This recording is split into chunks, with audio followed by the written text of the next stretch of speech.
আসসালামু আলাইকুম। ডক্টর জাফরিনস লাইফস্টাইলে আপনাদের সবাইকে স্বাগতম।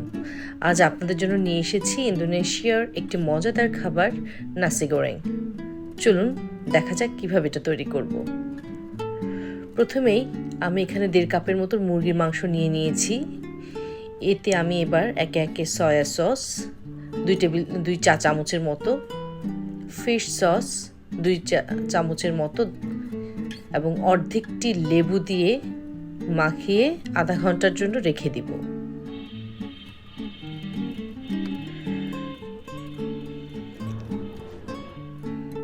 এরপর আরেকটি বাটিতে আমি কিছু চিংড়ি মাছ নিব।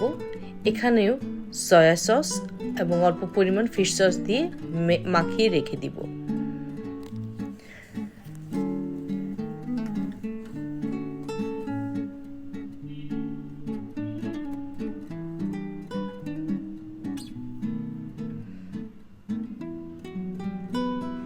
এই পর্যায়ে আমি সবজির জন্য গাজর কুচি নিয়ে নিয়েছি। বাসায় আমার এটাই ছিল, সাথে চাইলে আপনারা ক্যাপসিকাম, মটর এগুলো দিতে পারেন। এবার প্যানের মধ্যে তেল নিয়ে গরম করে প্রথমেই আমি গাজরটুকু একটু ভেজে নিব যাতে এটা নরম হয়ে আসে।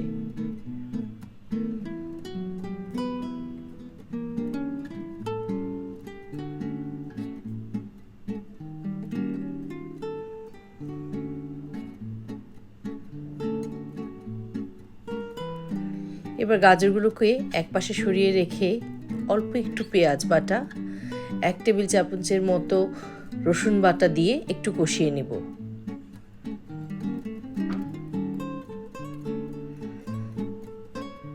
মশলাগুলো যখন কষানো হয়ে যাবে তখন আমি এতে কাটা পেঁয়াজ দেব।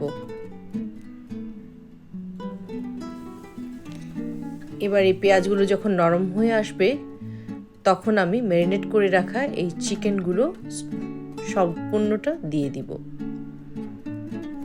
আমি আগে চিকেন দিব কারণ চিংড়ি মাছ একটু দ্রুতই হয়ে যায়, তাই এটা আমি পরে দিব।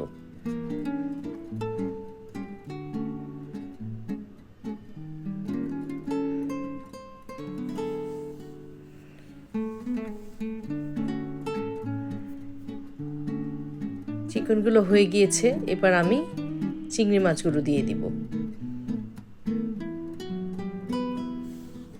চিংড়ি মাছগুলো একটু কষিয়ে তাতে লবণ, গোলমরিচের গুঁড়া এবং 2-3টা কাঁচামরিচ আমি দিয়ে দেব।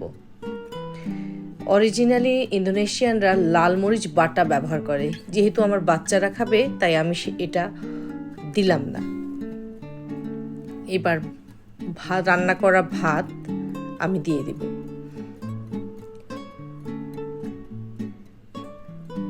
এই ভাতগুলো নাড়াচাড়া করে একটু ভেজে নিব। হয়ে গেল আমার নাসি গোরেং। এবার পরিবেশনের পালা।